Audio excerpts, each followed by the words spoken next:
Over to the Crown Plaza at Upper Hill, right here in the county of Nairobi, where the NCIC, that's the National Cohesion and Intergration Commission, is addressing the rising political temperatures in the country. Let's cross over. I can see our reporter Timothy Kipnusu on standby. Kipnusu, if you can hear me, kindly update us. A very good afternoon to you, Bentro Njue, there at the Broadcasting House. Just as you've mentioned, I'm coming to you live from Upper Hill here in Nairobi, where the National Cohesion and Intergration Commission, NCIC, has issued a statement regarding the rising political temperatures in the country, actually issuing a warning to perpetrators of violence and those politicians inciting Kenyans to violence. And this particular meeting is coming at a time when we have seen a number of cases where there has been pandemoniums in different rallies in this country.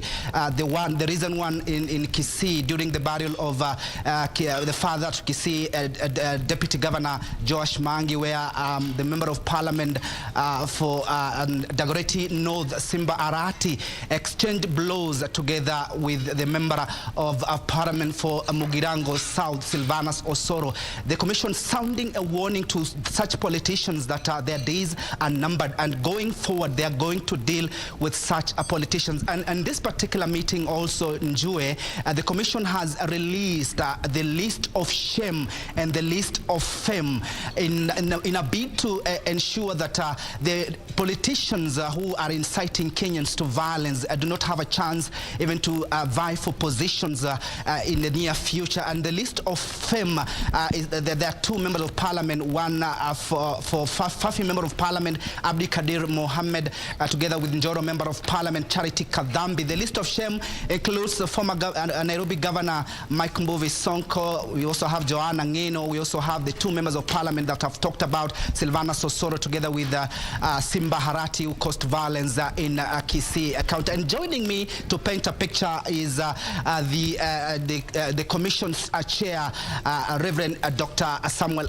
Kobia. Many thanks indeed for joining us, Reverend. Perhaps you can paint a picture of today's meeting here in Nairobi. Thank you very much. Today we had this meeting because with the political temperature rising so high and so early before the next elections, it was felt that it is necessary for us as NCIC to then come up with a clear roadmap on how we are going to be dealing with those politicians who offend the Act and the Constitution and bring and cause chaos and violence. So that is why we have decided to take stern action against individuals that have been perpetrators of violence. We decided to do this because we know that Kenya today deserves leaders of integrity.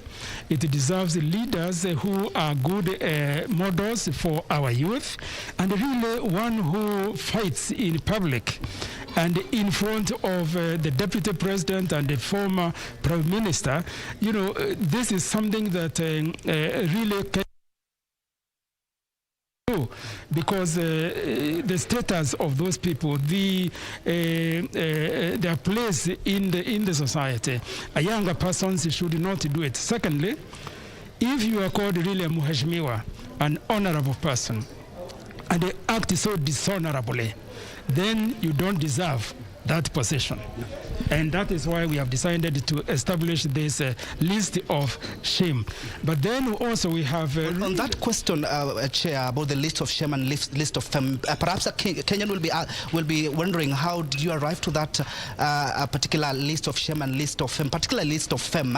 And of course, you've been regarded as a toothless commission. Moving forward, how do you react to such allegations by Kenyans?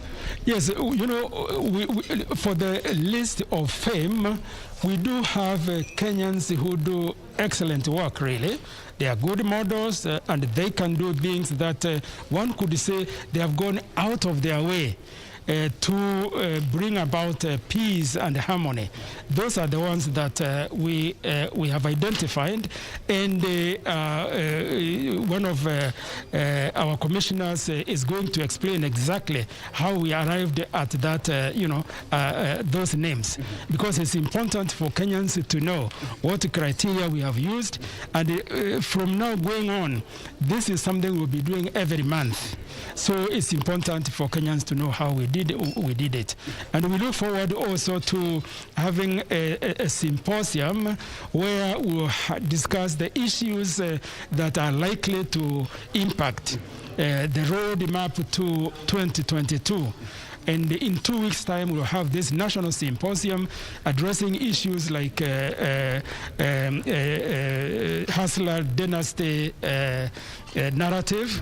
So all these should be discussed in a better structured way so that we can manage it. And then, of course, there are other issues that Kenyans will identify so that we can begin now really to prepare for that. My commissioner... Thank you, Bwana Chair. Perhaps you've mentioned the Commission Chair can make some few statement remarks about the list of shame and list of fame. Thank you so much. Thank you. Just Danvas Makori joining us, the Commission's is one of the commissioner in NCIC. Perhaps you can shed more light about what the chair has said about that list of shame and list of fame, because Kenyans are wondering about how you got about coming with those names. And of course, talking about the national symposium, do you see it going to address the issue of political violence in this country? Let me start with the... Thank you very much, first of all, for having me. Let me begin with the list of fame, because oftentimes or not we point on the negative, we forget the positive. I'll start with the list of that of fame. Mheshimiwa Abdurrahim Mohammed, the MP of Fafi, this weekend, he was in a rally and he was being goaded by the crowd to incite them. Matters between Garissa and Isiolo. There's been a lot of killings, a lot of violence the past 1 month, and there's serious tension between these two communities and these two counties. And of course, in a big rally like that, the natural thing is to do that. But he not only just did not fall for that, but he called the crowd on that, and he went further to say this. And the clip is out there on media that says, listen, I cannot be elected based on dividing and inciting people. My faith prohibits me to do that. He's Muslim, of course. I would rather not be elected. He said that. But politicians, especially in that part of the country, revel in that, in inciting, in dividing, and not even just that, in funding killings. They fund the militia. He said, no. He said, the people you think are bad are good people. We need to live in peace and harmony with them. They have even have a chief from the opposite clan, because there is the issue of clan between, especially in Wajir, and also different tribes within Isiolo and Garissa.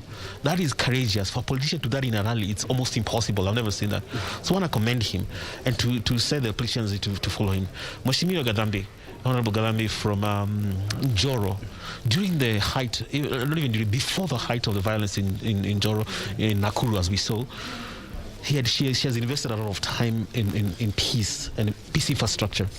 As that unfolded, because of other reasons, what she had done was undone.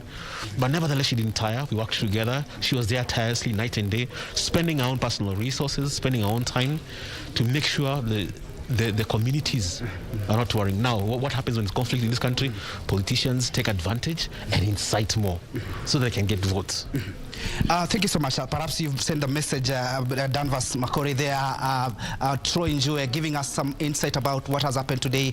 Is one of the commissioners, or the commissioner in NCIC, and of course I've talked to the commission's chair, Reverend Dr. Samuel Kobianda. You can see, Njue, that the political temperatures that are rising ahead of the 2022 general election, as we are talking about 17 months to the election, and that's why they have moved in swiftly to act and reading a riot act to politicians who are inciting Kenyans to violence. And more importantly, they have talked about having a national symposium that will talk about the issue of hustlers versus dynasty, and of course talking about having sophisticated machines to ensure that they monitor those goons who cause violence. Remember, we had violence in October 4th where there was a rally where Deputy President William Ruto was attending a church in Kenol Muranga, and a recent one in Githurai where the ODM party leader, that is Raila Odinga, was popularizing the Building Bridges initiative. That's all that we've had.